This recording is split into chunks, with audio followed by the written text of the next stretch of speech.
पुढे जाऊयात आणि मनोज जरांगे पाटील यांच्या उपोषणाचा आजचा 9वा दिवस आहे। मनोज जरांगेंनी रात्री वैद्यकीय उपचार सुद्धा घेतले। मराठा समाजाच्या आग्रहाखातर जरांगेंनी उपचार घेतल्याची माहिती। जरांगेंची प्रकृती खालावली आणि त्यामुळे मराठा समाजाने आक्रोश केला होता। राजेश टोपेंनी या संदर्भात जरांगेंची भेट सुद्धा घेतली।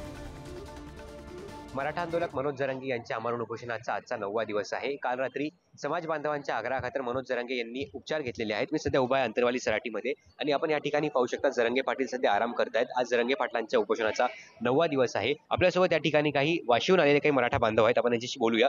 दादा, काय सांगणार, कुठून आले तुम्ही, काय वाटतं तुम्हाला? आम्ही वाशी तालुक्यातून 22 गावाहून आलो आहोत।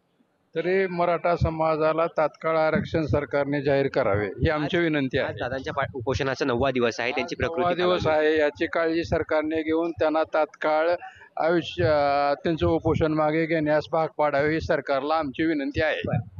ताई, काय सांगणार तुम्ही? आज उपोषणाचा 9वा दिवस आहे। 8 दिवसांच्या उपोषणामुळे त्यांची प्रकृती खालावली होती। याला सरकारच जबाबदार राहील आणि आमच्या वाघाची कशी किव येईना त्यांना काही कळतच नाही आम्हाला। समाजासाठी एवढं झगडणारा कोण माणूस? पहिलाच माणूस आहे ना हा महाराष्ट्रामध्ये। हे कसं गव्हर्नमेंटला कळना? नांदेडून कंधार तालुका मुक्काम पोस्ट गौर तालुका कंधार जिल्हा नांदेड, तिथून आम्ही रात्री 9 वाजता निघालो। आम्ही सकाळी 5 वाजता इथं आलो। दादाची प्रकृती आम्ही बघितल्यावर आमच्या डोळ्यातून अश्रू आज आले।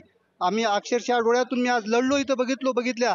आज त्यांनी सकाळी मी इथून 5 वाजता इथं आलो तर दादानी आज डोळ्यातून अश्रू अंगावरलं पांघरण सुद्धा काढलं नाही, कुठे सलाईन नाही, काही नाही। आज 9वा दिवस आहे। आम्ही रात्री 9 वाजता निघालो घरून आणि रातोरात आम्ही जरांगे पाटलाची परिस्थिती बघलं तर आम्हाला अश्रू अनावर झालेत। गौरव साळी, पुढारी न्यूज, अंतरवाली सराटी।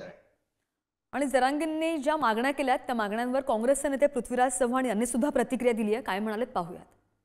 आज मनोज जरांगे पाटलांच्या उपोषणाचा 9वा दिवस आहे।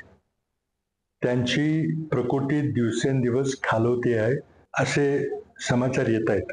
जरांगे पाटलांचे जीव वाचवणे आपल्या सर्वांचं कर्तव्य आहे।